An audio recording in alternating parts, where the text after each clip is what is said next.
1, 2, ça marche. Bonsoir à tous, merci beaucoup d'être là. On est ravis d'être accueillis ce soir à la Maison de la Poésie pour cette soirée du jazz plein les yeux. Elle est organisée dans le cadre du Festival Raccord qui fête sa 8e édition et qui fête le livre et l'édition indépendante. Le principe du Festival Raccord, c'est de tisser des liens, des passerelles entre les livres et d'autres domaines, disciplines artistiques, scientifiques, philosophiques, culturelles, toutes sortes de passerelles. Et donc là, c'est une des dernières soirées du festival, mais pour vous donner un petit peu une idée de ce que vous n'aurez pas vu, on a célébré la poésie des pierres autour d'une nouvelle de Virginia Woolf qui était lue et accompagnée au violoncelle au musée de minéralogie. On a animé une fresque avec un dessinateur de bande dessinée dans une école théâtre de clowns. Et demain, on a notre dernière journée à la librairie des éditeurs associés où on reçoit la collection Philonimo, qui est une collection de philosophie pour les enfants. Donc voilà, tout type de lien entre les arts. Et ce soir, on est très heureux c'est un peu le climax du festival, puisque cette soirée mêle et entremêle à la fois musique, jazz, poésie, typographie, graphisme, toutes sortes d'arts. Et donc je vais laisser Adrien Chacon, j'étais sûre que j'allais la faire. Adrien Chacon et Julien Molland vous parler un petit peu de tous les dispositifs que vous avez pu voir à l'entrée. Et d'abord, je vous dis un grand merci. Donc, vous êtes tous les deux éditeurs des éditions Première Pression à Froid, PPAF.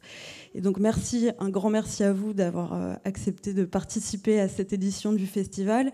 Un grand merci évidemment à Andy Hemler et à tout le méga octet, ses musiciens, ses techniciens, son équipe, à Camille Janaudet qui s'occupe de la compagnie Hemler.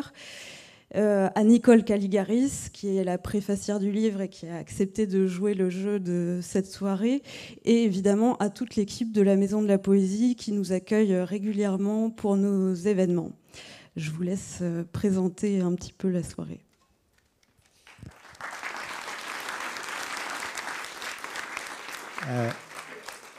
Merci Elsa. Alors, je ne sais pas si on va présenter la soirée, mais on va introduire un petit peu le pourquoi peut-être on est là.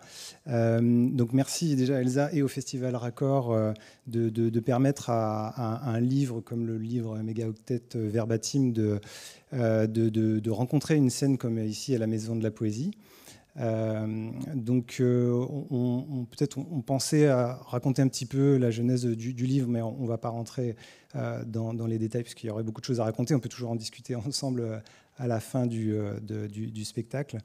Mais ce qu'on voulait faire, en fait, c'était remercier Camille Janaudet.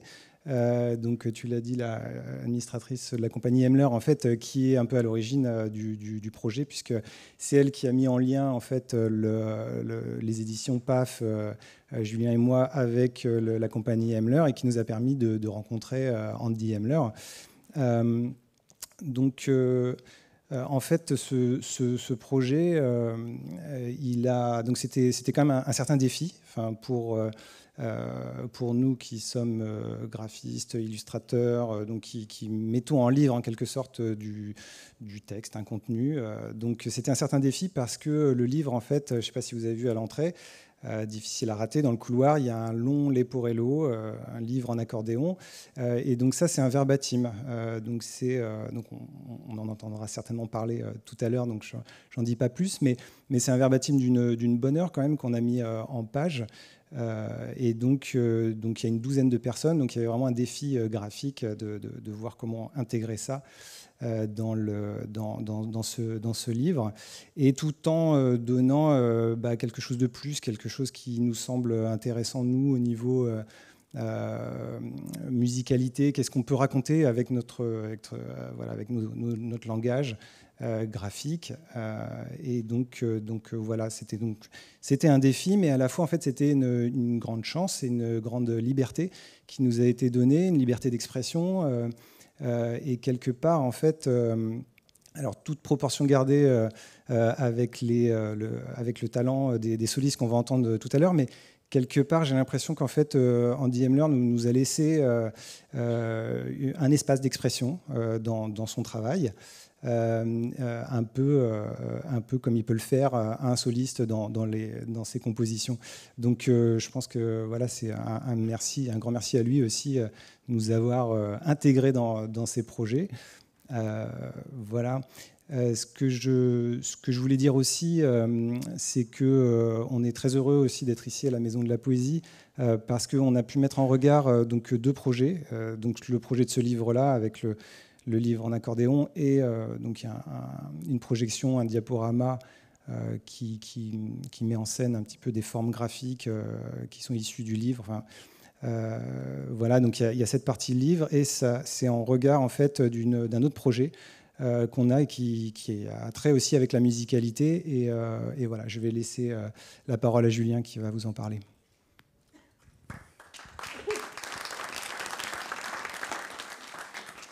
Bonsoir. Pour prendre un peu la suite d'Adrien sur le dispositif que vous avez vu à l'entrée, c'est un dispositif qui s'inscrit dans la continuité de notre travail, qui est orienté sur le signe, les systèmes d'écriture comme point de fixation du langage. Donc, dans ce cadre de cette exposition et de ce dispositif, on a fait appel à Andy Hemler pour qu'il nous développe une partition qui est lue par un petit appareil qui est un componium, qui est un appareil de musique mécanique qui lit des cartes perforées. Et dans le cadre de ce dispositif, en fait, la musique est créée par les mots. Parce que pour composer la musique, il faut écrire.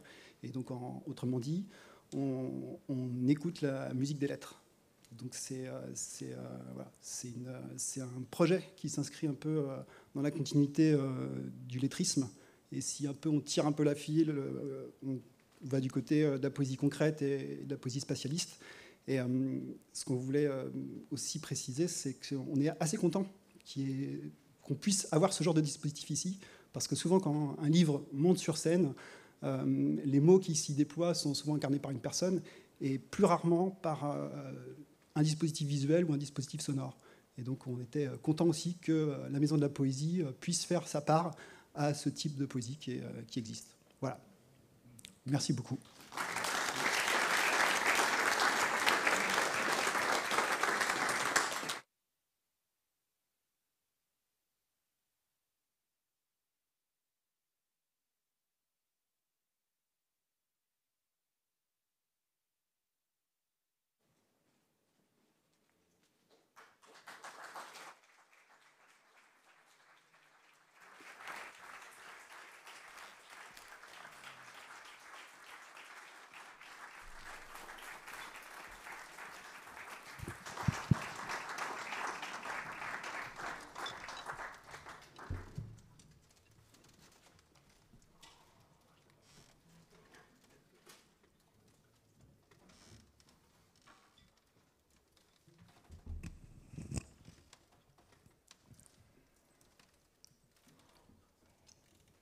Bonsoir.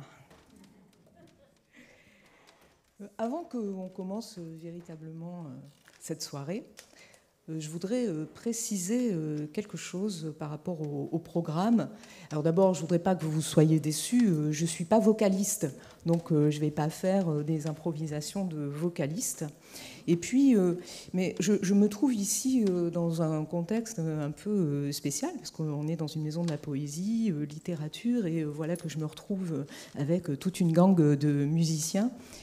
C'est un peu une bizarrerie de la programmation qui est peut-être liée au gel qui a pris toute la planète ces derniers temps.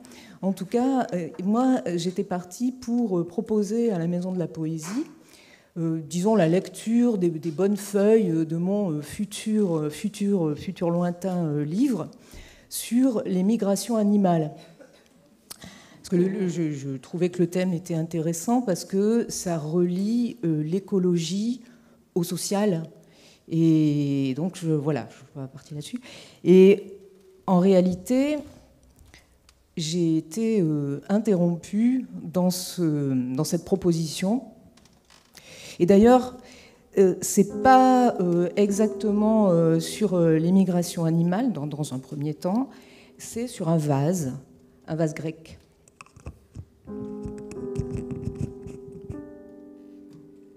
C'est un vase qui est très émouvant.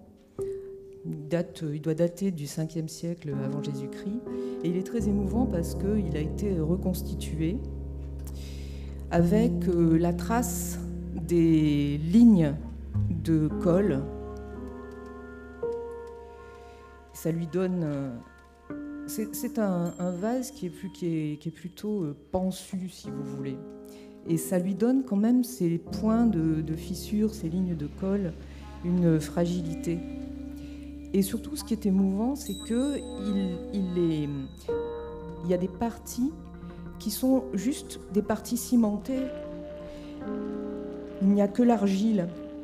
Ce qui fait qu'on a les images, toute une bande dessinée de figures, sont des figures noires, avec une ligne de jeunes gens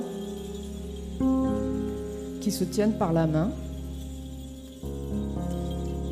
Et ce vase, qui est composé d'images et de manques, ça représente un peu pour moi notre mémoire, qui est composée d'images et d'oubli.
On n'est pas perdu, m'a dit le type, en tournant rond. Je les ai trouvés dans la salle des pas perdus, un pastis dans cette salle, avec tout le monde qui partait dans tous les sens, qui faisait des spirales, des courbes pas possibles, et eux, disons que ça devait être un équipage qui cherchait à rejoindre son bâtiment, ou ça, pour l'instant, ils étaient autour du poteau. Les poteaux lumineux, vous savez, ces petites résistances électriques au milieu des salles de pas perdus, avec une quantité de bagages. Et le type me dit, on est dans le poteau noir.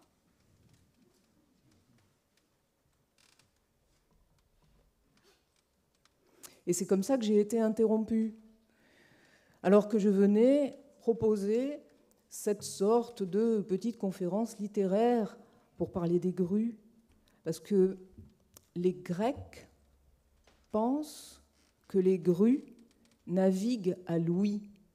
Ils pensent que les grues emportent pour leur très grand voyage de migration un caillou, et que c'est en laissant tomber les cailloux qu'elles repèrent la nature du sol qui reçoit le caillou, et que donc à l'oreille, elles savent se repérer pour leur grande navigation.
l'eau, il y a ça serpente et ça s'accélère et les types disent on navigue à vue. Ils étaient en train de regarder au-dessus de leur tête dans cette salle qui n'était pas une salle des pas perdus mais une boutique de souvenirs. Il y avait des petites lumières qui étaient vraiment très très lointaines, impossible de faire le point. Il y avait un tas de trucs qui étaient un peu suspendus partout, des cartes postales, des couleurs, des petits fanions, des clochettes, des petits coquillages en collier. Et le type me dit « On cherche un plan d'évasion ».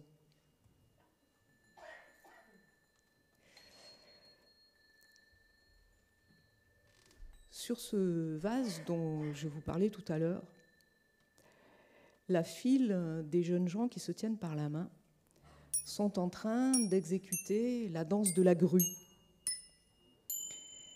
Ce sont les jeunes gens qui ont été sauvés du labyrinthe et qui refont par leur danse, c'est une sorte de danse où on sautille et puis la tête de file devient queue de file, on repart dans l'autre sens et on refait comme ça tout le trajet de l'itinéraire du labyrinthe.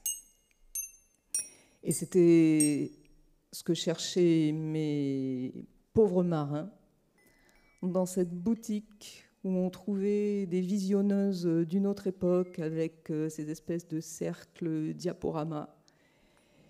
D'essayer de reconnaître probablement le point d'attache de leur bâtiment, mais où ça va savoir.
J'aime imaginer le paysage qu'entendent les grues là-haut. À chaque fois qu'un caillou tombe, tantôt dans la mer, tantôt quelque part du côté du Nil ou du Nil, dans le sable.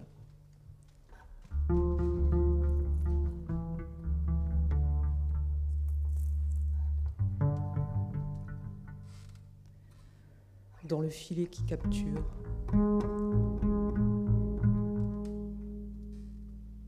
Parce qu'il y a évidemment un rapport entre le labyrinthe et les nœuds du filet.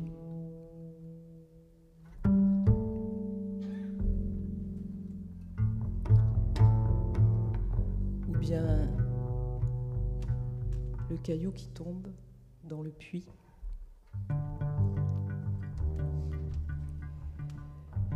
Là où se trouve la couronne lumineuse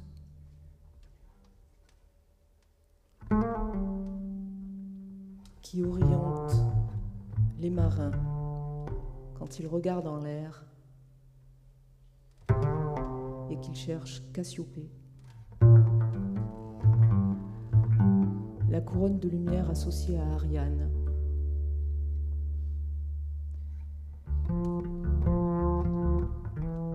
Et dans ce bar, qui n'était pas une boutique de souvenirs, mais qui était un bar échappé du temps,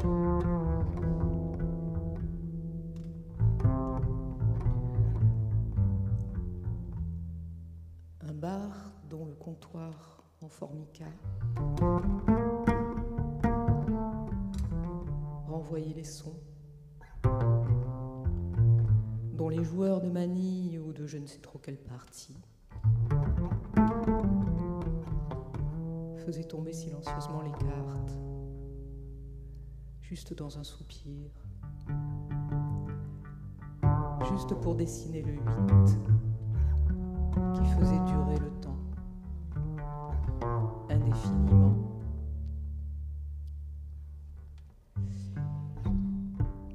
Et l'équipage se retrouvait comme ça pris entre deux miroirs qui avaient eu l'éternité pour se piquer de points qui ne reflétaient pas la lumière, qui l'absorbaient.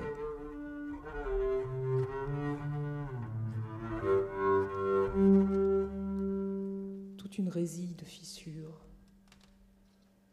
qui faisait tout un nouage de lignes, tout un filet qui absorbait mes marins entre les murs de ce bar.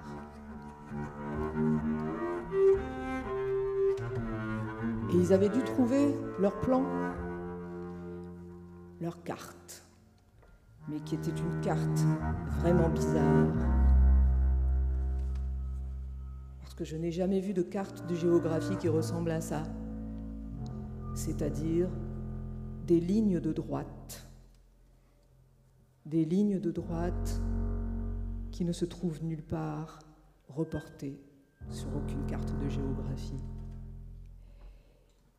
Et mes marins avaient déroulé leur accordéon de cartes sur 4 tables de ce bar. Et ma parole, il faut croire que ces types étaient partis de quelque part pour arriver quelque part, mais à les entendre, rien n'était moins certain.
On peut commencer par le début de l'anecdote, dit le type.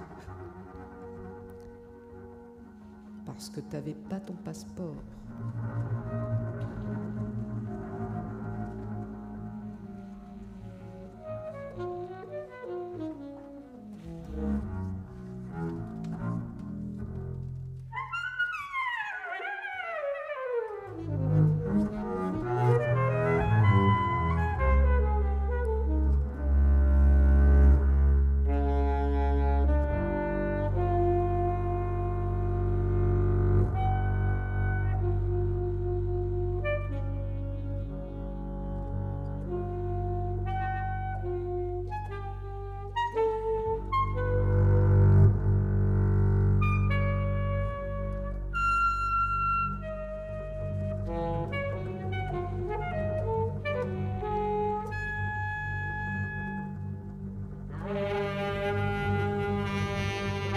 Dans l'intervalle, dit un autre.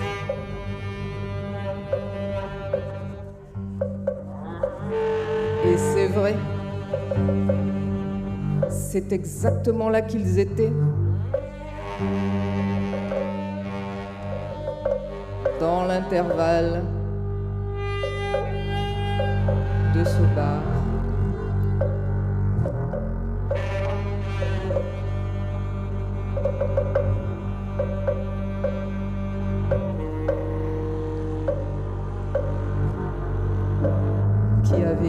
l'escamauté du temps.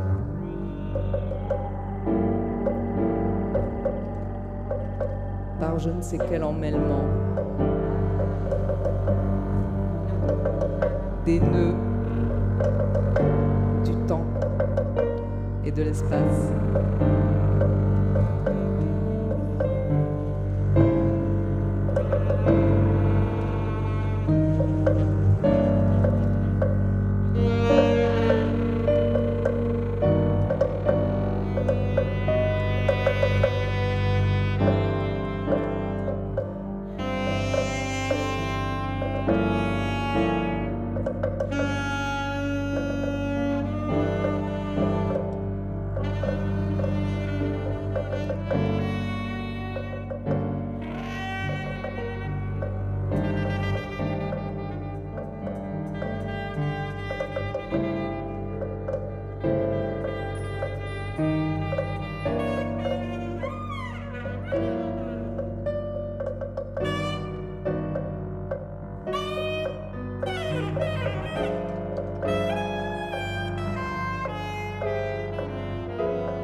Hello.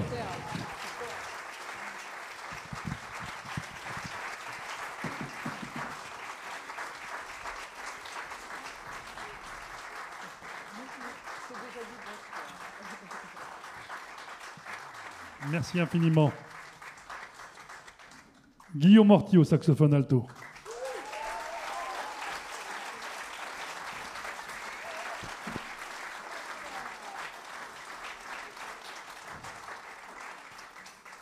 Merci. Quelques mots de remerciement, juste 45 minutes à peu près, histoire de rester dans le moule.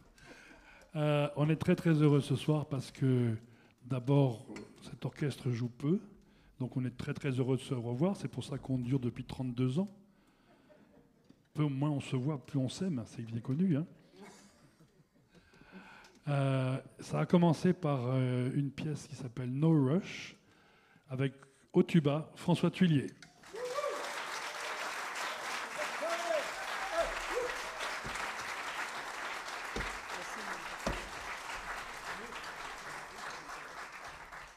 On a continué avec une pièce qui s'appelle E Total, qui est une espèce de composition medley de pas mal de thèmes de cet orchestre depuis pas mal d'années. Et je suis très très heureux de vous présenter à la contrebasse Sébastien Boisseau, mais parce que Sébastien nous a vu jouer quand on était jeunes, beaux et sveltes. C'est vrai, hein. Et il avait entendu ce morceau. Et il m'a dit, ça fait vraiment drôle de se retrouver dans l'orchestre et de le jouer. Donc je suis d'autant plus ravi qu'on prend un petit coup de vieux sur le coup, la mine de rien. Mais voilà, c'est Sébastien Boisseau à la contrebasse.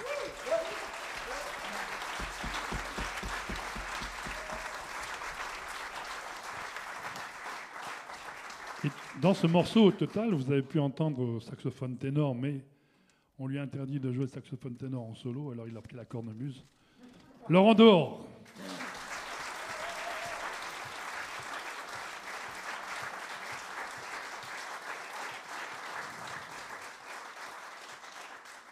Et un grand merci au très beau voyage que nous a proposé en solo dans cette pièce aussi, au saxophone alto, Philippe Selam.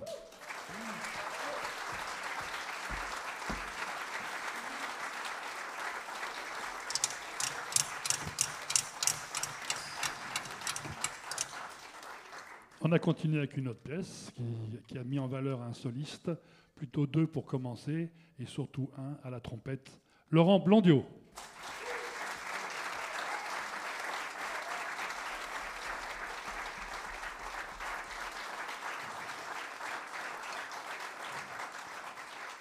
Bon, je pense que j'ai oublié personne.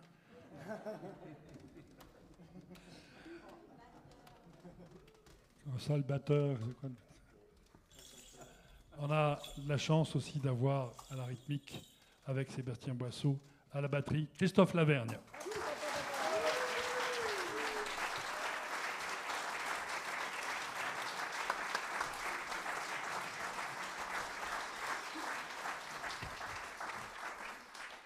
Et nous jouons ensemble depuis plus de 40 ans, même si on ne les fait pas, c'est vrai. À la percussion, François Verly.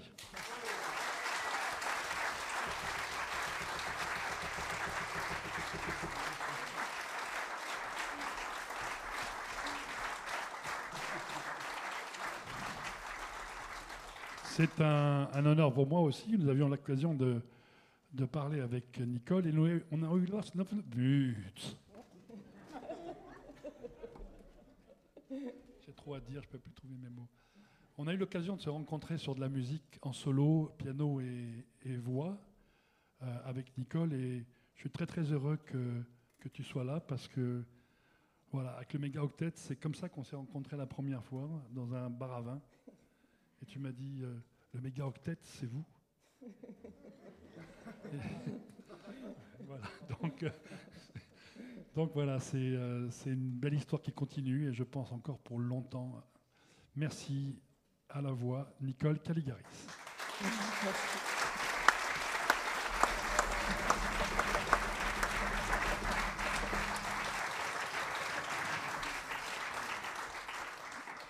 La maison de la poésie, c'est aussi la maison de l'improvisation dans toute forme d'expression et de pouvoir programmer un concert comme ça, c'est formidable. On a été accueillis magnifiquement bien et grâce au PPAF que vous avez découvert tout à l'heure et l'installation dans l'entrée. Et voilà un lieu que je ne connaissais pas, parce que j'habite trop loin. Et du coup, on est très très heureux parce que programmer de la musique instrumentale et expérimentale et improvisée par les temps qui courent, ça devient de plus en plus difficile. Donc merci à eux d'avoir pris ce risque. Merci.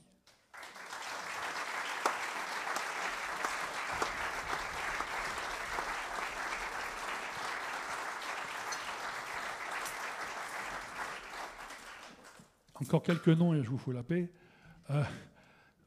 Nous n'existons pas sans une belle sonorisation et c'est toujours très difficile d'arriver comme ça le jour même et de monter un spectacle au quart de tour. Et ça, c'est grâce à une formidable équipe technique. À la lumière, Iris.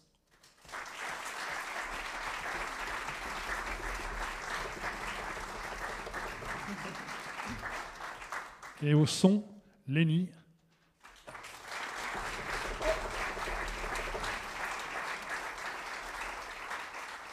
Et le 10e musicien de l'orchestre qu'on ne voit jamais, mais qui officie avec nous depuis le siècle dernier, je vais dire ce coup-ci. C'est plus discret.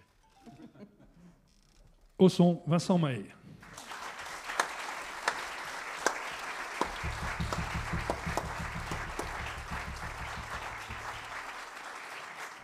On va terminer ce concert avec une suite en 5 mouvements, dont le premier fait justement 45 minutes.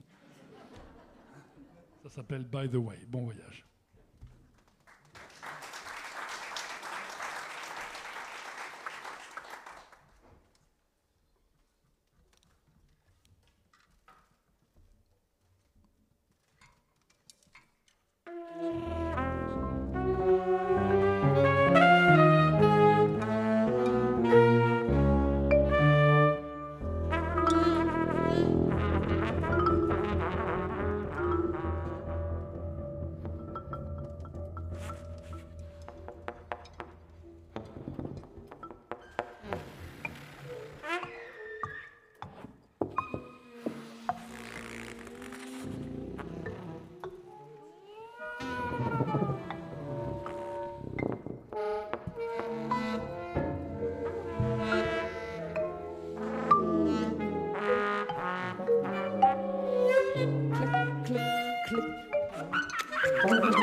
Au plafond, des lustres à pendeloques, dont personne n'a vu aucune ampoule s'allumer depuis au moins l'Empire. Les carreaux des vitres étaient filtrés par des rideaux de dentelle, mais alors d'une dentelle qui avait dû réclamer les services de générations de dentelières, maîtresses en l'art de nouer les fils.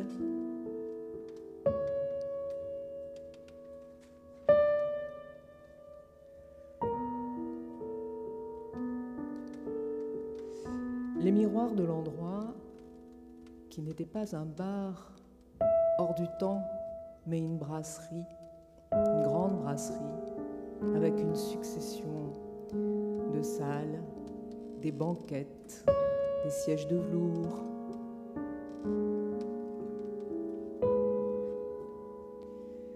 Des gens attablés qui lisaient des livres ou des journaux dépliés sur deux tables.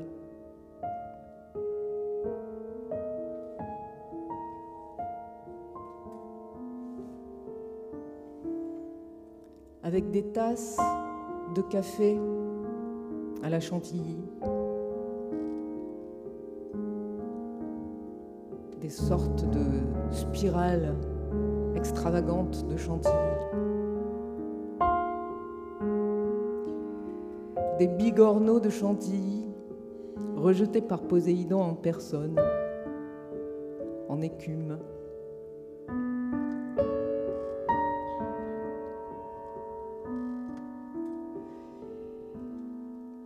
C'est Dédale qui a enseigné à Ariane l'art de tirer une droite de fil dans les courbes. Et comment il s'y est pris? Il s'y est pris avec l'astuce du bigorneau.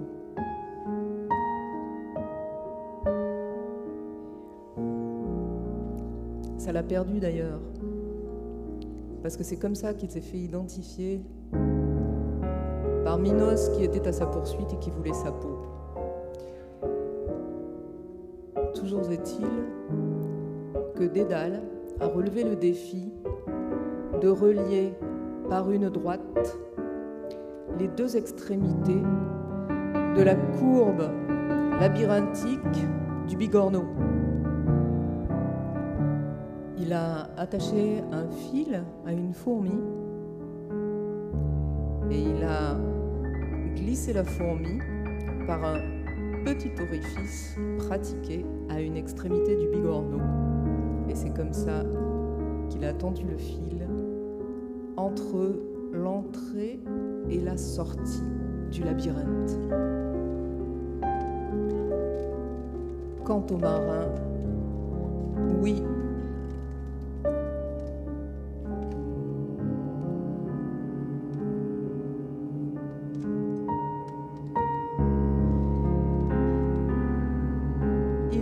dans cette brasserie viennoise,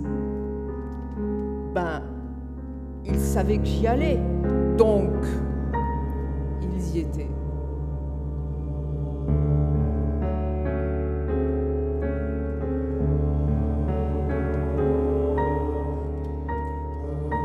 Sous les moulures extraordinairement chantournées du plafond.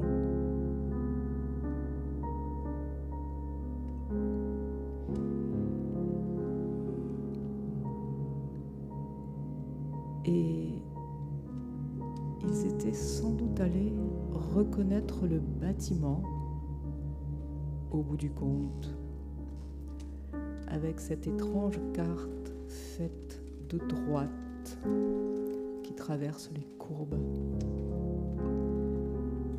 Parce que, à un moment donné,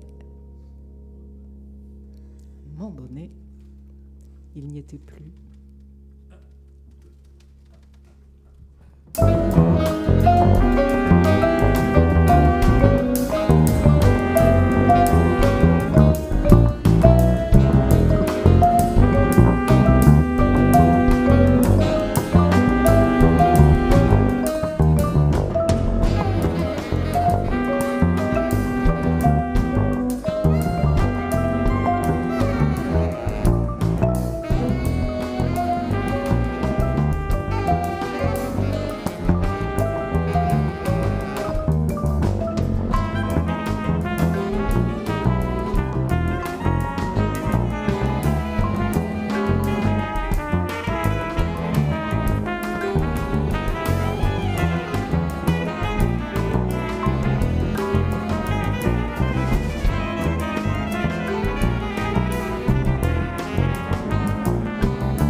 Crutch, touch, engage.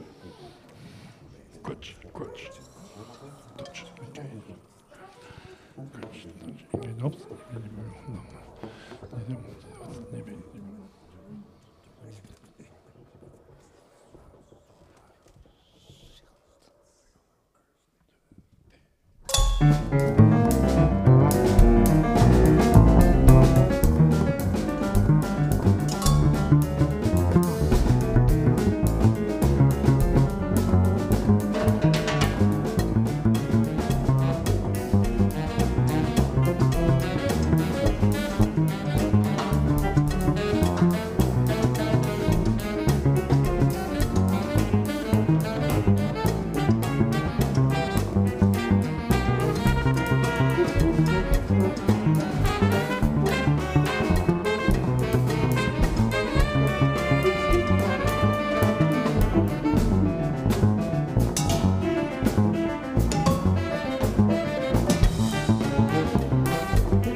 Merci beaucoup. Merci. Tu n'as pas fini ton histoire.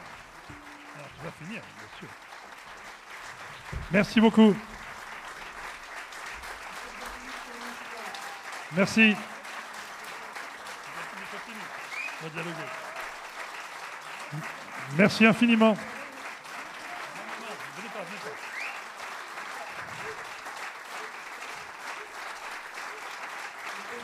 Mon histoire. Merci infiniment.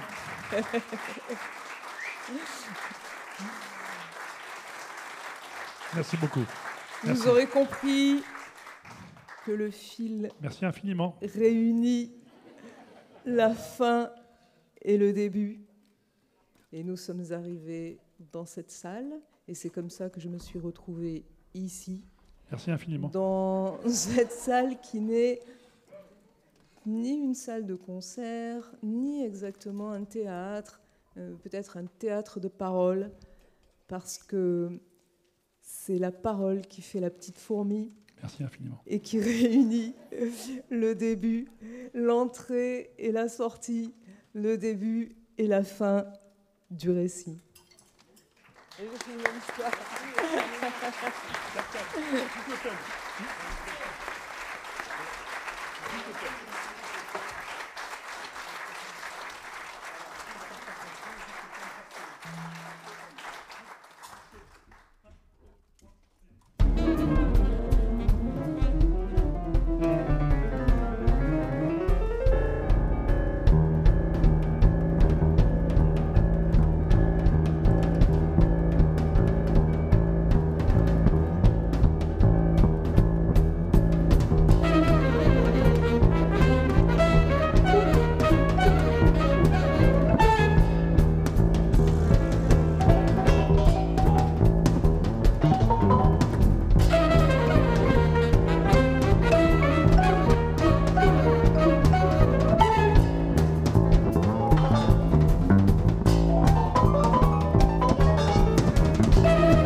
Merci. Nicole Caligaris. Merci.